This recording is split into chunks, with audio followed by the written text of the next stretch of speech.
किती भयंकर पाप आहे, ज्याकडे देव गांभीर्याने बघतो, दखल घेतो. त्या पापाची क्षमा होणं खूप कठीण आहे, कारण ते समजत नाही ज्याच्यामध्ये आहे, आणि ते म्हणजे गर्व. आम्ही पाहत आहोत. आज शेवटी आम्ही अशा एका उदाहरणावर विचार करणार आहोत. अत्यंत भयंकर प्रकारचा देवाचा राग, क्रोध आणि शिक्षा एका व्यक्तीवर आली, ज्याने गर्व केला. ऑन द स्पॉट शिक्षा, इतकी भयंकर शिक्षा. त्याच्या तोंडातून शब्द निघतं ना निघतं, देवाने त्याला शासन दिलं, तडाखा दिला. गर्वाच्या धोक्याविषयी सावध करणारे बायबल सारखं दुसरं कोणतं पुस्तक या जगात नाही. या भयंकर धोक्यापासून सावध करण्यासाठी आम्हाला हे पुस्तक, पवित्र शास्त्र देवाने दिलेलं आहे. आणि गर्विष्ठ लोकांचा अंत किती भयंकर होतो हे वारंवार आम्हाला सांगत आहे. हे ह्यासाठी सांगत आहे, ज्या गोष्टी त्या लोकांनी केल्या त्या आम्ही करू नये, त्यापासून आम्ही वाचावं, त्यापासून आम्ही दूर राहावं, यासाठी या गोष्टी पवित्र शास्त्रात सांगितल्या. अशा एका राजाविषयी बघू, ज्याचा अंत अत्यंत दुर्दैवी आणि भयानक झाला. प्रेषितांची कृत्य 12वा अध्याय आणि त्याची 21 ते 23. प्रेषित 12, 21 ते 23.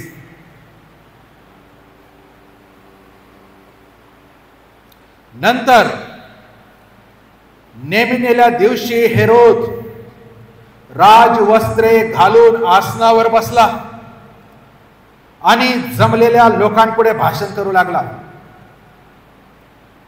तेव्हा लोक गजर करून बोलले, ही देववाणी आहे, मनुष्यवाणी नव्हे. त्याने देवाला गौरव दिले नाही म्हणून तत्क्षणी प्रभूच्या दूताने त्याच्यावर प्रहार केला आणि तो किडे पडून गेला.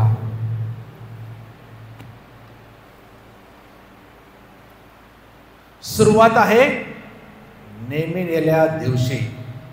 एक दिवस नेमण्यात आला हेरोदाकडून. हा राजा आहे. त्या दिवशी तो त्याच्या राजासनावर बसतो. राजवस्त्रे घातलेली आहे.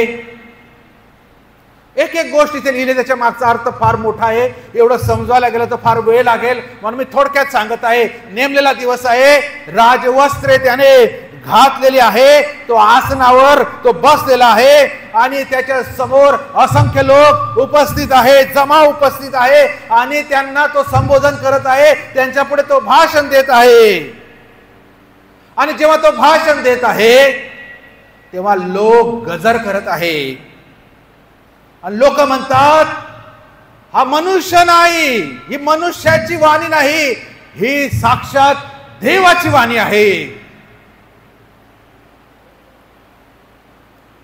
आणि हा पण खुश होतो आणि हा स्वतःला देव समजायला लागतो.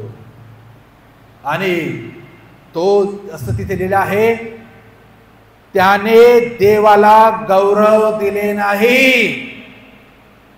4 शब्द आहे. त्याने देवाला गौरव दिले नाही म्हणून सर्व ख्रिस्ती लोकांना सावधतेचा इशारा आहे.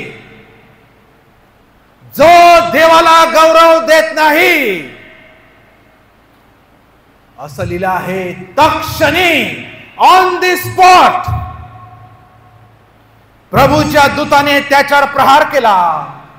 आता कसा केला इथे लिहिलं नाही, पण असं लिहिलं आहे, तो कसा मेला, किडे पडून मेला.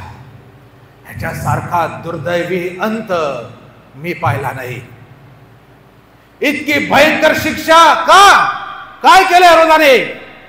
कोणतं पाप केलं हेरोदाने? अरे तो राजा आहे, बोलू शकतो, भाषण देऊ शकतो. मग तुम्हाला आवडो ना आवडो, तुम्हाला तर जय जयकार करावा लागेल, तुम्हाला राजाची स्तुती करावी लागेल. तो बरोबर बोलो, तो चूक बोलो, तो काही बोलो, लोकांना तर जय जयकार आणि गौरव करावाच लागेल.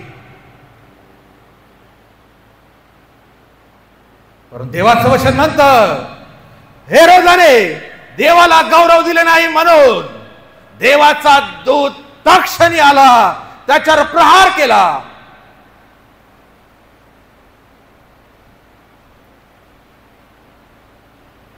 आणि तो किडे पडून मेला.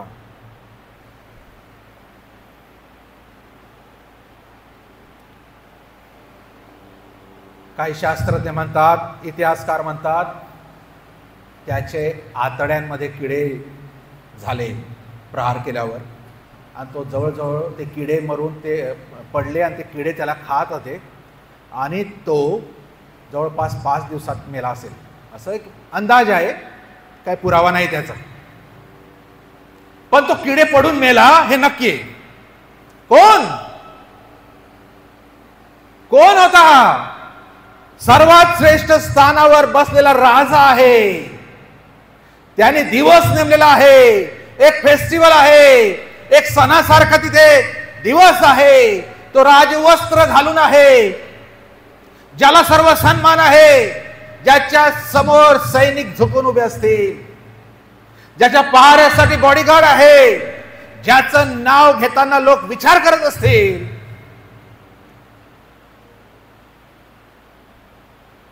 तो स्वतःला एवढा उंच करत आहे की देवाने त्याला इतकं खाली केलं की तो किडे पडून मेला. किडे पडून मेला. वाम्स काय दर्शवित? किडे काय आहे? किडे जर आपण मूळ भाषांतरात पाहिलं, हे इब्री भाषांतरात जरा शब्द पाहिला, वाम्स त्याचा तिथला आहे टोराईम किंवा रिमाह, म्हणजे अनेकदा क्षय, विनाश आणि मृत्यूच्या लज्जेचं प्रतीक आहे.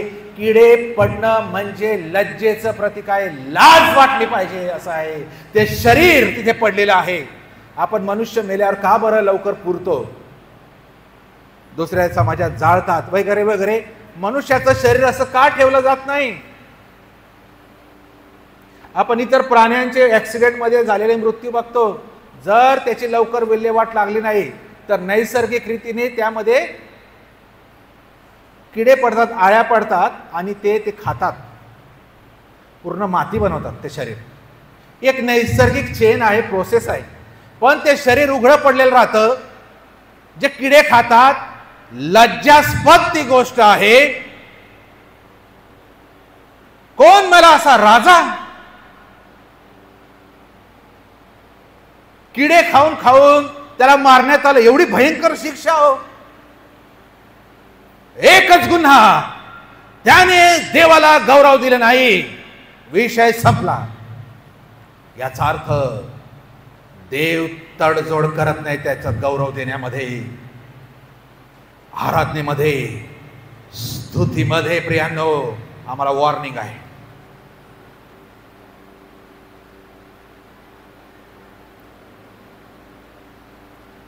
आज आमच्यावर दया आहे म्हणून किडे पडत नाही पुष्कळ लोकांना. एका राजाला सोडत नाही आम्ही, कोणी नाही.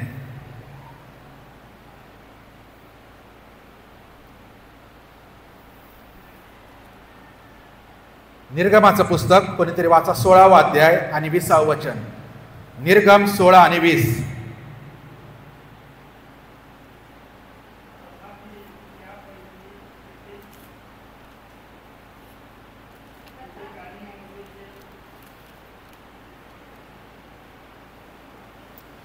तथापि त्यांच्यापैकी कित्येकांनी मोशेचं न ऐकता त्यातले काही सकाळपर्यंत ठेवले, तेव्हा त्यात किडे पडून त्याची घाण येऊ लागली. यावरून मोशे त्याचवर रागावला.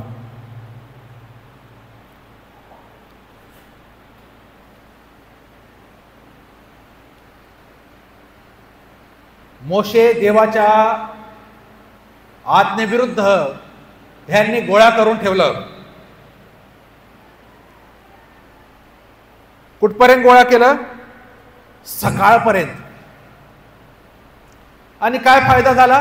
त्यांनी मोशेचं ऐकलं नाही आणि ते सकाळी उठून पाहतात त्याच्यात घाण झाली.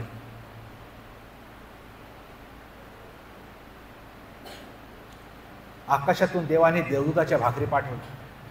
हे लालची हावरी यांनी गोळा करून ठेवलं. देवाचं ऐकलं नाही आणि देवानीच पाठवलेल्या गोष्टींमध्ये घाण किडे पडले.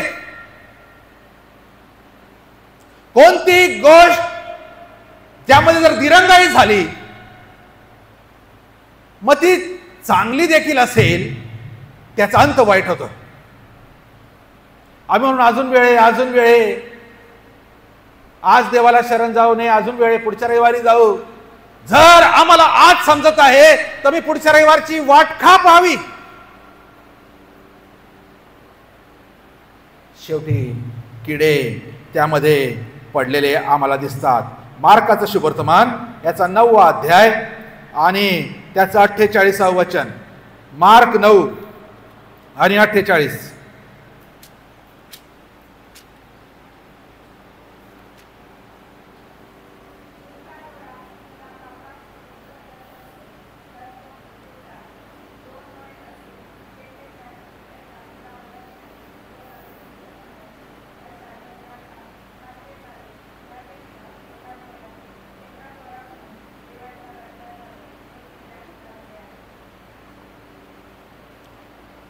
त्यांचा किडा मरत नाही व अग्नी विझत नाही अशा नरकामध्ये. नरकातला किडा आहे. जो कोणी नरकात गेला, किडे इथून घुसतील तिथून निघतील या डोळ्यातून. ते किडे पण मरत नाही. सक्त वॉर्निंग आहे. इतरांना अडखळवण्या विषयच्या विरुद्ध इशारा दिला आहे.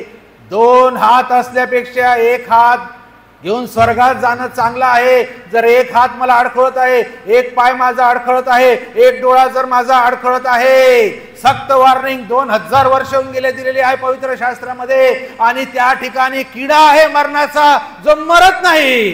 नरकात पण किडे आहे. एशियाचं पुस्तक 66वा अध्याय आणि त्याचं 24व वचन. एशिया 66 आणि 24.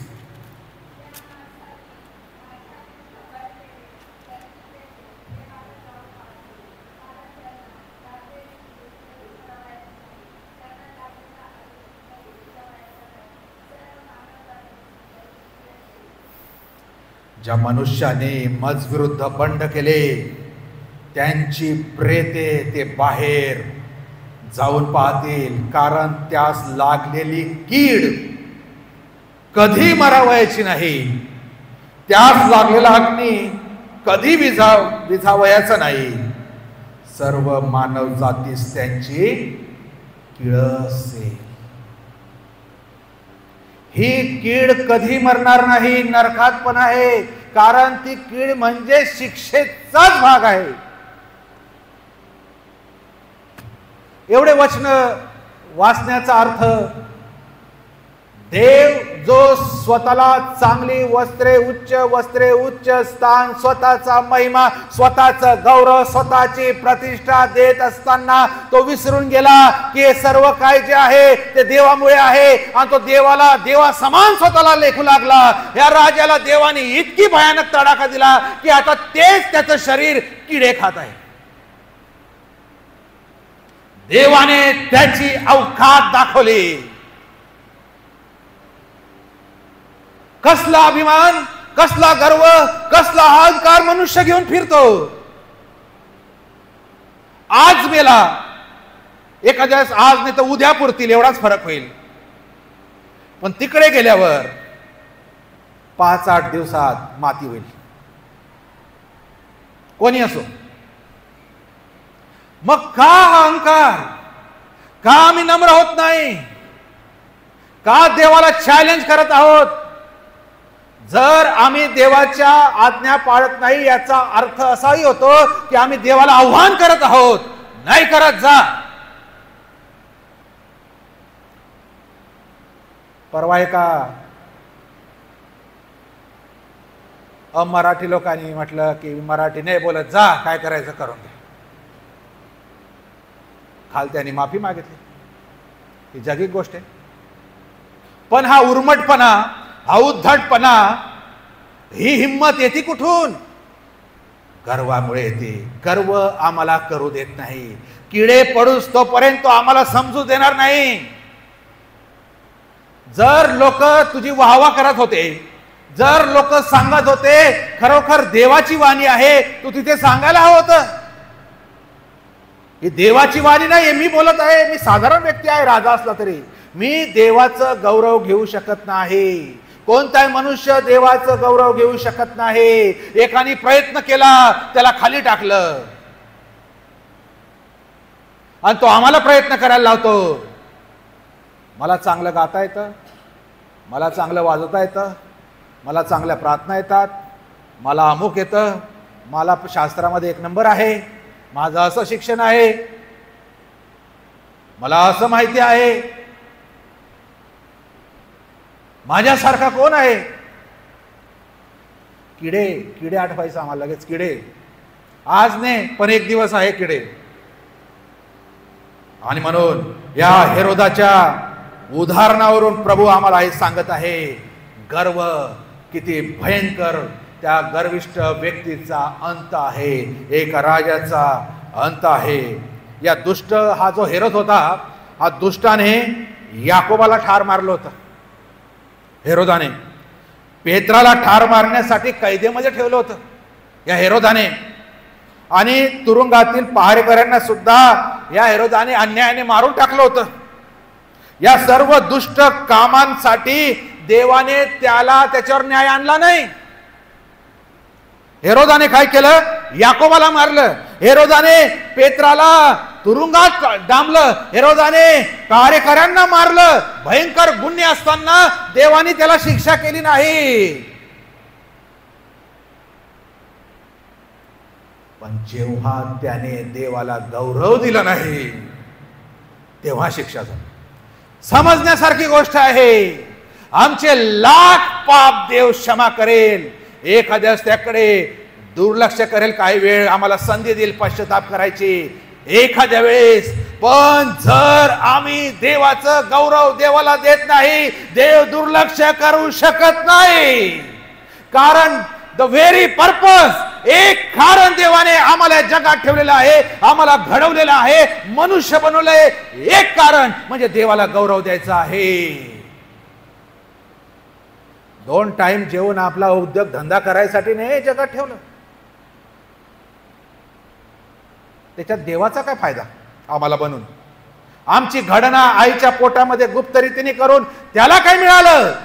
आम्हाला नुसतं जन्माला येऊन आम्ही मृत्यूपर्यंत आमचा उपजीविका चालवावी, मरमर मरावून एक दिवस मरून जावं, यासाठी देवाने आम्हाला घडविण्याचा, ह्या जगामध्ये आणण्याचा, त्याचा आत्मा देण्याचा उद्देश बिलकुल नव्हता, मुळीच नव्हता. तर त्याचा उद्देश देवाला गौरव देण्याचा आहे.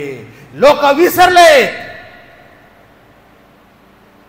आणि हेरोदाने एवढे भयंकर मर्डर केलेले आहेत, देवाच्या दासांना मारून टाकलेलं आहे, प्रेषितांना मारलं आहे. देवाने त्याचा न्याय केला नाही. पण ज्या दिवशी त्याने देवाला गौरव दिला नाही, स्वतःला उंच केलं, त्या दिवशी देवदूताने येऊन त्याच्यावर प्रहार केला. देवाच्या दूताने येऊन प्रहार केला. मग तो आजारी पडला असेल. प्रहार इथे लिहिलं नाही नक्की काय केलं, पण किडे पडले. देव किडे पाडतो.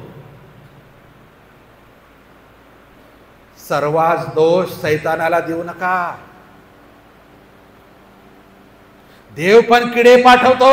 हे आतडे खायला आमचे जिवंतपणीच.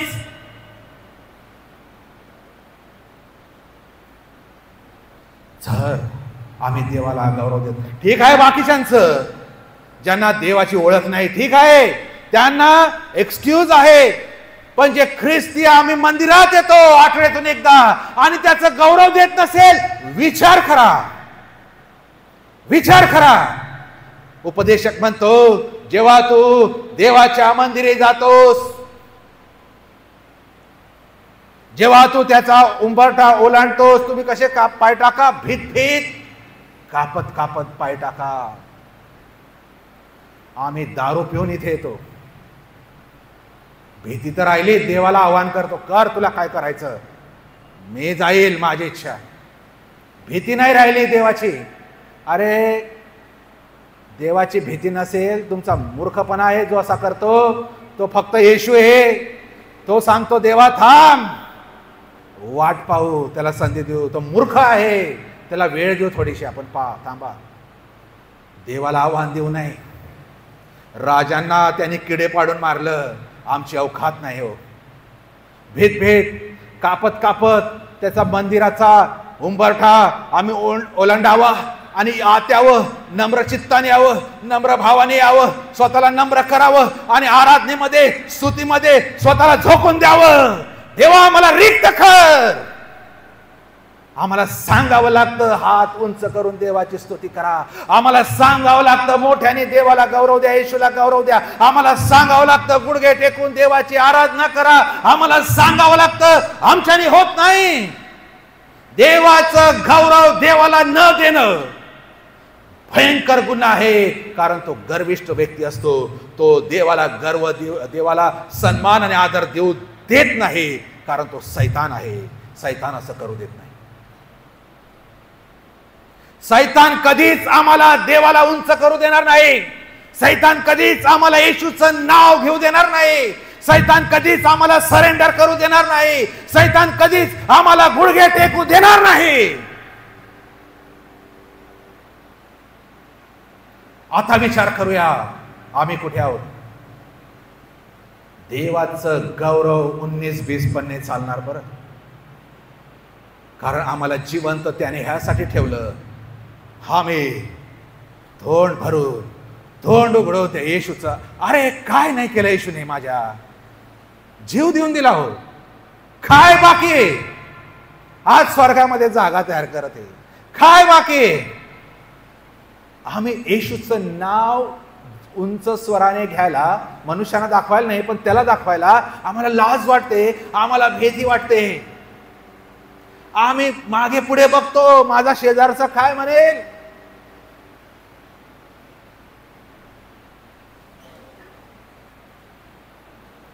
देव सर्व पाप माफ करेल, गर्व माफ करू शकत नाही. कारण गर्विष्ठ व्यक्ती त्याला समजतच नाही मी गर्व करतो. हेरोदाचा आपण लुसिफराचं पाहिलं मागच्या वेळेस. आज हेरोदाचं पाहत आहोत. प्रेषितांना मारून टाकलं. देवाने त्याला शिक्षा दिली नाही, पण देवाचं गौरव त्याने स्वतःकडे घेतलं. देवाने त्याच्यावर प्रहार केला. देवदूताने 3 प्रकारे न्याय त्याच्यावर आला. म्हणजे 1 देवदूताने त्याला मारलं, 2 त्याच्या शरीरात किडे पडले आणि 3 तो मेला. राजा त्याच्याकडे कोणते वैद नसतील. त्या काळात वैद होते, आता डॉक्टर आहे, आपण डॉक्टर म्हणू. त्या काळात कोणते डॉक्टर नसतील, कोणते सर्जन नसतील राजाच्या सेवेसाठी सांगा. महागातला महाग, दूरचा दूर त्याने बोलवला असेल. नाही भरावू शकत. सैतानाने ठोकलं एक वेळेस, आम्ही नीट हो. देवाने प्रहार केला ना. कोणता डॉक्टर नाही आहे जगात, फक्त एकच आहे, नम्र होऊन येशूकडे या. कोणता डॉक्टर नाही या जगामध्ये. जर देव त्याला ताडलं आहे, त्याला नीट करायचं.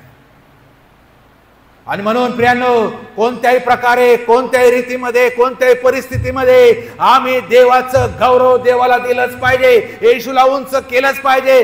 जिथे आहे, कामाच्या ठिकाणी आहे, प्रवासात आहे, जिकडे आहे तिकडे मी येशूला उंच केलंच पाहिजे. माझ्या वागण्यात, माझ्या बोलण्यात, माझ्या विचारांमध्ये, माझ्या कृतीमध्ये माझा येशू उंच असला पाहिजे. अरे बाहेर तर आहे, पण जेव्हा येशूसाठी आम्ही इथे येतो त्या येशूला तरी इथे उंच केलं पाहिजे.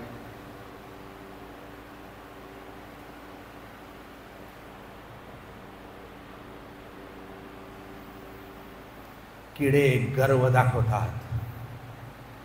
गर्वाचा शेवट किडे आहे. आध्यात्मिक गर्व सर्वात वाईट गर्व आहे आणि जो आमच्या आतल्या मनुष्याला हे किडे खायला लावतो.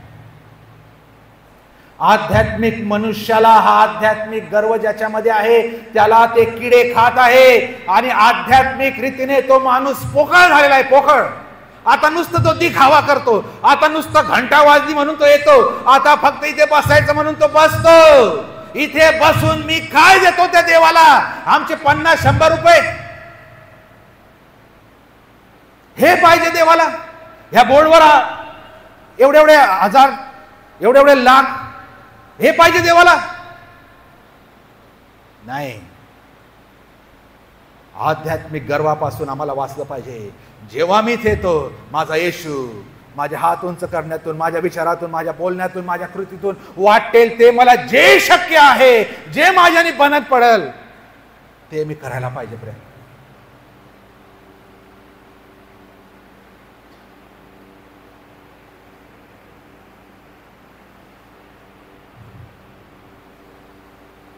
हेरोदाचं पाप आमच्यामध्ये पण आहे. आमची जेव्हा प्रशंसा होते तेव्हा आमची प्रतिक्रिया काय असते? जेव्हा आमची निंदा होते तेव्हा आमची प्रतिक्रिया काय असते? ह्याच्यावरूनच आपला अनुमान लावूया. जेव्हा कोणीतरी माझी प्रशंसा करतो तेव्हा माझी प्रतिक्रिया काय आहे? शाऊल राजाने स्वतःला उंच केले. आपण पाहिलं तेव्हा त्याच्या पतनाला, त्याच्या डाऊनफॉलला सुरुवात झाला. शाऊलाने स्वतःच्या नावाची घोषणा केली, इस्रायलाचा पहिला राजा, अभिषिक्त. पण त्या घमेंडी शाऊलाचा अंत कसा झाला आपल्याला माहिती आहे का? इस्रायलाच्या पहिल्या राजाचा जो गर्वाने फुगला त्याचा अंत कसा झाला?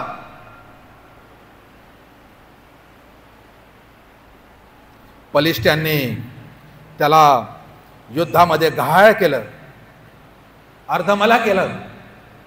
तो वेदनेने तिथे तळमळत पडलेला होता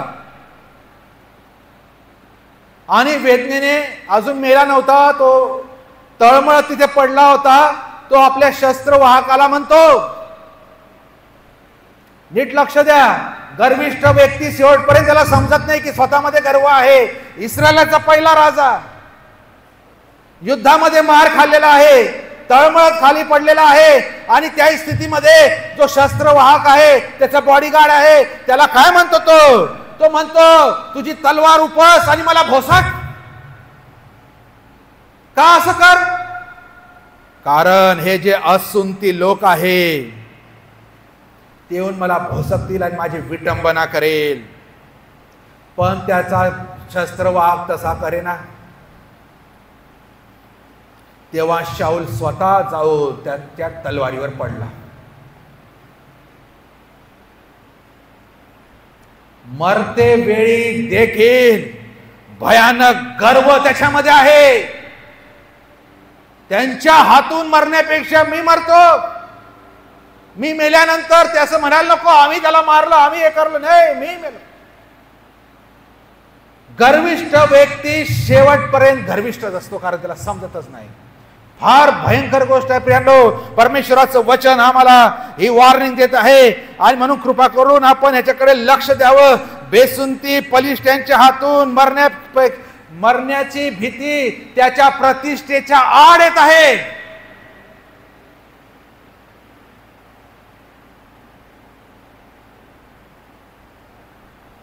त्या शाऊलाला मारणं कठीण जात होतं त्या तलवारीवर पडून देखील.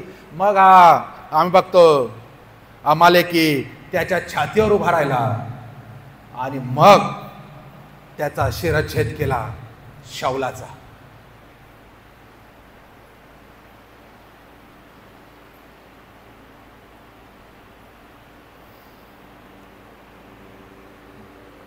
गर्विष्ठ व्यक्तीचा अंत भयानक आहे, पण नम्र लोक शांत असतात. शांतीचं मरण असतं नम्र लोकांचं. आपण बघतो प्रकटीकरणाचं पुस्तक याचा 14वा अध्याय आणि त्याच्या 13व्या वचनामध्ये लिहिलं आहे, प्रभूमध्ये मरणारे आतापासून धन्य आहेत, त्यांना विसावा मिळेल. त्यांचं जीवन, त्यांची सेवा, त्यांचा शेवट धन्य आहे. अनुवादाचं पुस्तक 8वा अध्याय आणि त्याच्या 16व्या वचनातील आहे, तुला लीन करावे, शेवटी तुझे कल्याण करावे. अनुवाद 6, 8 आणि 16 वाचूया.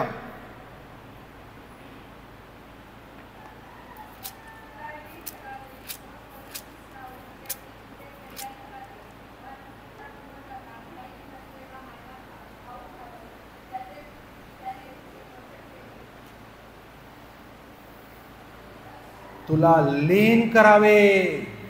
देवाची ही इच्छाच आहे पहिल्यापासून, तुला लीन करावे, तुम्हाला लीन करावे, तुम्हाला नम्र करावे, तुम्हाला सौम्य करावे, तुम्हाला दीन करावे, तुला लीन करावे म्हणून. व कसोटीस लावून लीन करावे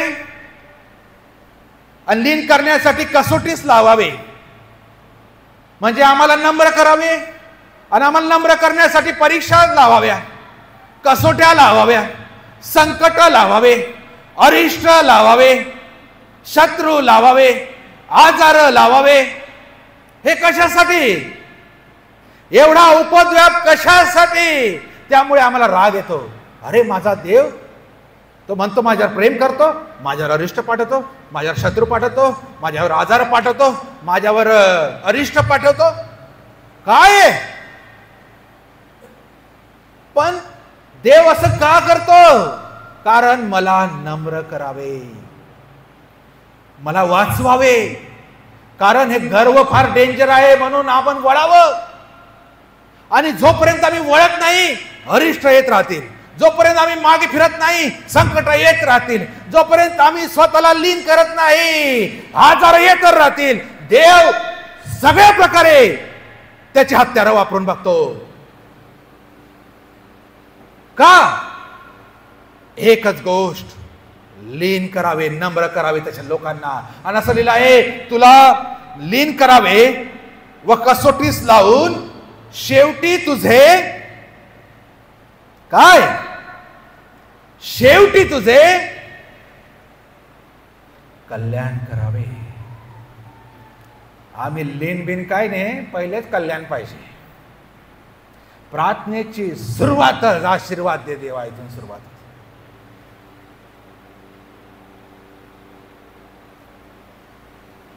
देवाचं वचन सांगतं, आधी नम्रता मग मान्यता. Simple formula. जर कसोट्या वाढत आहे आमच्या जीवनामध्ये, जर अरिष्ट आमच्या जीवनामध्ये वाढत आहे, आमचं कल्याण होत नाही, आम्हाला अजून आशीर्वाद मिळत नाही, आमचे असाध्य आजार अजून बरे होत नाही, एकच कारण. लाख गोष्टी आम्ही करून पाहिल्या असतील, आता एकच गोष्ट, नम्र. माणसासमोर नाही, देवासमोर. देवासमोर नम्र ज्या दिवशी होईल आमचं कल्याण होईल, आमचे आशीर्वाद सुरू होतील, धावून येतील, धावून. देव म्हणतो तेव्हा देव आशीर्वाद पाठवतो, असं एखादा पाठवला जेमतेम असं नाही, धावून येतील, मला गाठतील, इच्छा असो नसो येतील, मला समजणार नाही कुठून आले. जेव्हा मी नम्र होईल, तुला लीन करावे म्हणून, तुला कसोटीस लावावे म्हणून, आणि शेवटी तुझे कल्याण करावे म्हणून.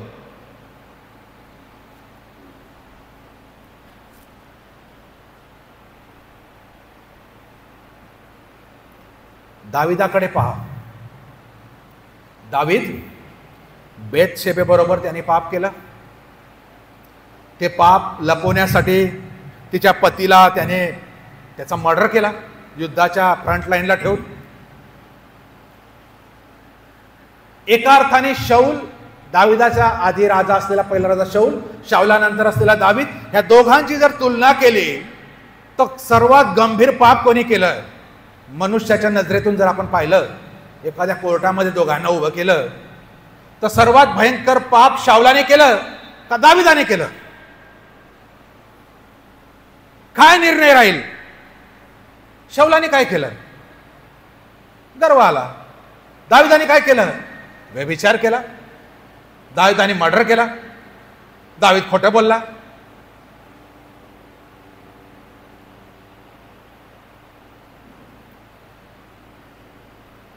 शाऊलाने जरी आपल्याला वाटतं मोठं पाप केलं नाही आणि आम्हाला वाटतं दाविदाने फार मोठं पाप केलं, इथे एक इशारा आहे. जो गुण दाविदात होता तो शाऊलात नव्हता.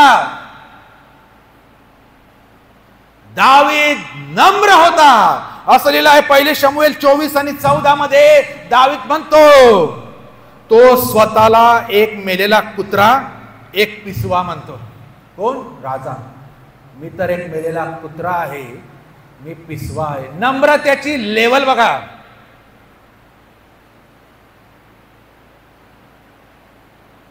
शाऊल आणि दावीद असं कम्पेअर केलं असताना हा मरते वेळीच बी म्हणतो लोकांनी असं मरू नये की यांनी मला मारलं, त्याच्या आधीच मलाच मारून टाक.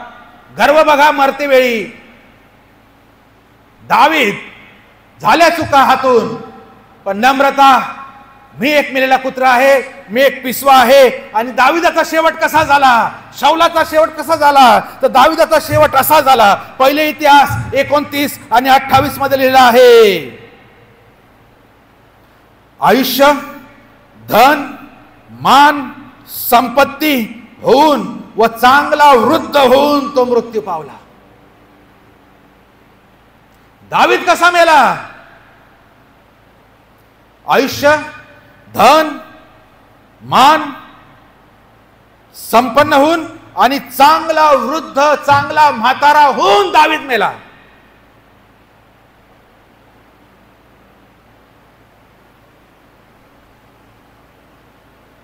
जगातला सर्वात वाईट व्यक्ती जर परमेश्वरासमोर येऊन स्वतःला नम्र करतो, त्याच्या पापाची देव क्षमा करून त्याला शुद्ध करतो. म्हणून कोणालाच सांगू नये की तू असा पापी आहे, कारण आम्हाला माहिती नाही तो केव्हा आमच्या पुढे निघून जाईल आणि आम्ही दोष लावणारे मागेच राहू. जगातला सर्वात वाईट व्यक्ती कोणताही नाव घ्या आणि जो देवासमोर जर नम्र झाला, फक्त पवित्र झाला.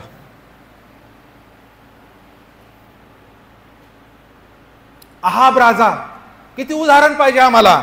पहिले राजे 21, 25 ते 29 मध्ये आपण वाचतो. अहाब राजा, त्याच्या बाईचं नाव काय आपल्याला माहिती नाही गोष्ट. इजबेल. इजबेलाचा पती राजा अहाब. परमेश्वराच्या दृष्टीने जे जे वाईट करता येईल ते वाईट केले. त्यासारखा दुष्ट राजा नव्हता इस्रायलामध्ये अहाब राजा. त्याने मूर्तीच्या नादी लागून पुष्कळ अमंगळ कृत्य केले. त्याने आपली घाणेरडे पाप त्यांनी केले अहाबाने. पण बघा, त्याच्या बायकोने देवाचे काही याजक मारून टाकले. पण पुढे लिहिलं आहे, त्याने आपली वस्त्र फाडली. राजा त्याने आपली वस्त्र फाडली, अंगास गोंताट गुंडाळून उपवास केला. तो गोंताटावर निजू लागला, मंद गतीने चालू लागला. तेव्हा देवाचे वचन एलिया तिशबीस प्राप्त झाले आणि देव म्हणतो, अहाब माझ्या पुढे कसा दीन झाला आहे तू पाहतोस ना. तो माझ्या पुढे दीन झाला आहे म्हणून मी हे अरिष्ट त्याच्या हयातीत आणणार नाही.